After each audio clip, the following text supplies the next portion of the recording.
Quick question, parents. Is your current discipline style closer to Zen Master or Zookeeper?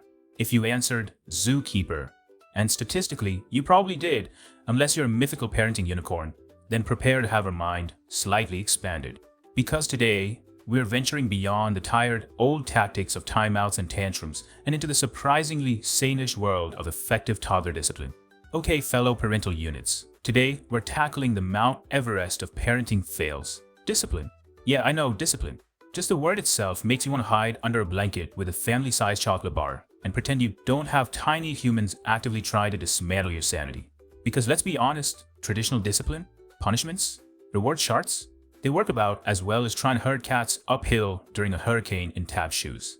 If you're currently resorting to yelling louder than a jet engine, threatening to cancel Christmas in July, or, and we've all been there, no judgment, considering shipping your toddler to a silent monastery, then friend, pull up a chair, grab your beverage of choice, mine's whiskey, because we are about to dive headfirst into why everything you think you know about toddler discipline is probably wrong.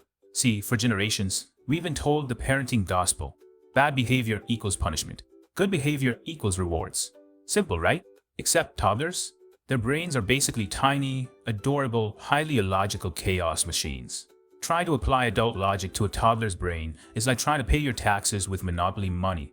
Technically money, but utterly useless in the real world. Let's talk punishment. Oh, punishment. The parenting equivalent of screaming into a pillow feels good for approximately 0.3 seconds. Then you realize you're still stuck with the problem. And now your pillow smells fatally of desperation. Experts, and by experts, I mean people who spent actual years studying toddlers instead of just surviving the minute by minute, tell us punishment is about as effective as using sport to eat soup. Mild punishment? Severe punishment? Doesn't matter. It's like putting a band-aid on a volcano. It might temporarily stop the surface eruption, but the underlying magma of toddler chaos is still bubbling away, ready to explode again in approximately 2.5 seconds. Why punishment fails? Why? Because toddler brains are stuck in the now. Time is a social construct they haven't quite grasped yet. You punish them for throwing a car at their sibling this morning by withholding dessert tonight. To them, it's basically random dessert terrorism. They're thinking dessert? But I was being so angelic for the last 5 minutes. This is an outrage. Where's my tiny lawyer? And physical punishment? Besides the whole morally reprehensible thing and, potential legal ramifications, smacking your kid teaches them approximately zero about good behavior. It teaches them fear. It teaches them anger. It teaches them that you, the giant, are solving problems with physical force. Great life lesson there, parent of the year. Plus, punishment just makes kids sneaky. They don't learn not to do the thing. They learn not to get caught doing the thing. Congratulations, you just raised a tiny criminal mastermind. So punishment is out. But what about rewards? Surely bribing our children with sugar and screen time is the answer, right? Well, kinda. It works in a short term. Really short term. Give them a cookie to stop screaming in the grocery store short term. Rewards are basically toddler manipulation tactics that we initiate. We're training them to be tiny, adorable Pavlovian dogs, drooling for stickers and praise. And what happens when the rewards stop? Do they suddenly become tiny, responsible citizens who clear their plates out of the sheer goodness of their hearts? Spoiler alert, no. Basically, their brains get addicted to the dopamine hit of the reward. And when it's gone, they crash harder than I do after 3 cups of coffee. So what's a parent to do?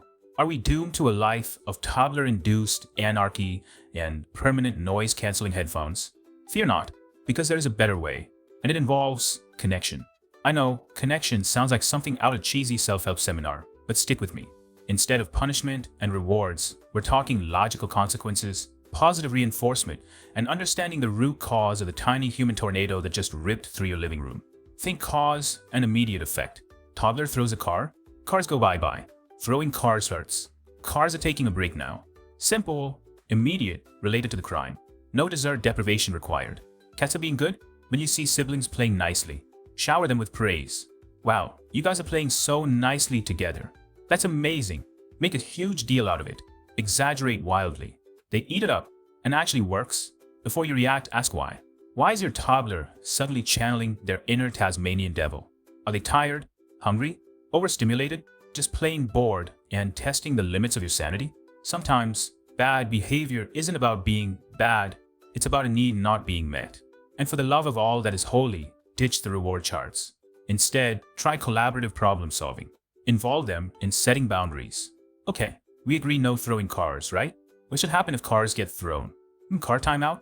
You decide, give them a tiny bit of control, and suddenly they're mini negotiators instead of tiny tyrants. Remember, the goal isn't to create perfectly behaved robots. It's to raise emotionally balanced, resilient, happy humans who, occasionally listen to you. It's a marathon, not a sprint. And some days, you'll feel like you're losing the marathon to a toddler in a stroller, but trust the process. Connection, consequences, positive vibes. It's not magic, but it's the closest thing we got to toddler taming wizardry. So there you have it, toddler discipline decoded. Turns out, it's less about wielding the perennial hammer of justice, and more about becoming a toddler whisperer, who occasionally needs a noise-canceling headset and a gallon of coffee.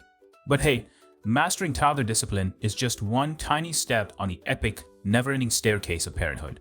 And speaking of epic journeys, have you ever wondered why your kid suddenly turns into a screaming banshee in the grocery store, melts down at birthday parties, or acts like a startled squirrel in, well, pretty much any environment outside your perfectly soundproof home? Then get ready to have your parental mind blown again. Because in our next video, we are venturing into the fascinating and often overwhelming world of the impact of sensory overload on kids' development. Is your child's meltdowns just being a toddler, or is there something more going on? Could sensory overload be the hidden culprit behind those epic tantrums, those sudden shutdowns, and that inexplicable fear of the vacuum cleaner?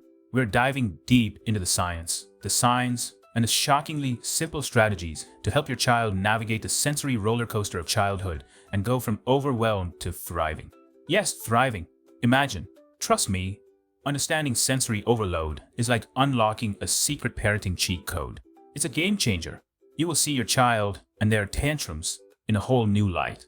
But before you rush off to become sensory superheroes, tell me in the comments below, what burning parenting question is keeping you up at night? What topic should we tackle next on this wild ride of raising humans? Seriously, spill the beans. Your struggles, your questions, your late-night Google searches, they're my video inspiration.